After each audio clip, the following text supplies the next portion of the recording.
Hey fellow tennis nerds, I hope all is well. Don't give up on your racket, that's the message of this video. You can customize, you can restring it. The string is what makes contact with the ball. That is where some magic is, so don't give up on your racket too soon. I know it's a lot of fun to buy new rackets. I do it all the time myself, and I've done it many times. In fact, I've done all the mistakes that you can do as a tennis nerd, and you have videos like the 8 most common mistakes that I've made and that I try to inform you so you don't have to do them and save you some money, time and pain. So let's say you want more power, add some weight to the hoop, lower the string tension. There is a solution to this very common problem that you want more power. And if you want more control, you can increase the tension of your string or get a stiffer string, a control-oriented polyester perhaps, a stiffer multifilament if that's what you use. There are always options and variables you can play around with. And to give you one example of what I did in the rackets I currently use the most, I keep testing and changing rackets all the time, but I have one that I always come back to, or a few, but this is the main one. So when I first played the Prestige MP, the 2019 model, the new Prestige Pro is also very good, which is a similar model, but I prefer these old ones myself, although some of my friends really prefer the black new one. So good for you to know. But these ones, I felt them a little bit too light. The swing weight was pretty low, 320. I even had one with 315 swing weight, strung.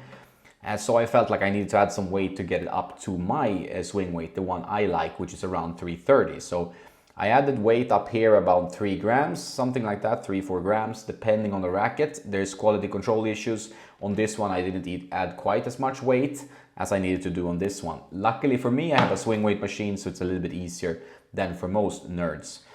So I got it up there. Still felt like, although the stability was there, I was playing with a hybrid setup, natural gut and a polyester. Got a bit more power from the natural gut hybrid setup, but still didn't feel like enough spin potential to really manipulate the ball the way I want to, because this racket is a control-oriented racket with a thin beam, 18-20 pattern, very control-oriented, low flex, a lot of dwell time in the string bed. So what I felt like I needed to do was to kind of get more bite on the ball, get a little bit more lift. In the end, I found that a more shaped polyester, this is a topspin max rotation. I think it's a 7-sided polyester string. I also like Headlink's Tour, which is a 6-sided polyester string, but these pretty heavily shaped strings that grabs the ball a bit more. I felt like those helped me get more topspin and more confidence on my shots.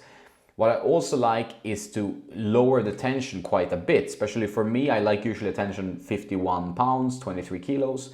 For these rackets, I actually went down to 44 pounds or 20 kilos, and I can go down even lower. Right now, it's actually at 40 pounds, which is something around 18 kilos. So now it's really low, grabs the ball, a lot of dwell time in the string bed, the ball stays a long time, but I feel very confident hitting it in the right spot because of the control-oriented nature of the racket. So that's a way to tweak the racket you like and to make it more into what would be an optimal choice for you.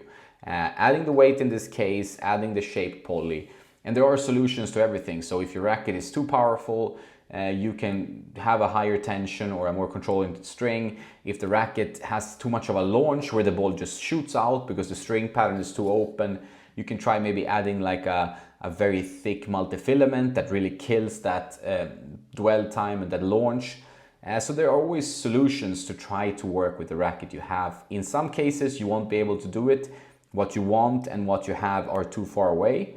Then you have to consider a new racket. But before you do that, I would recommend to consider some customization. It's pretty easy to learn.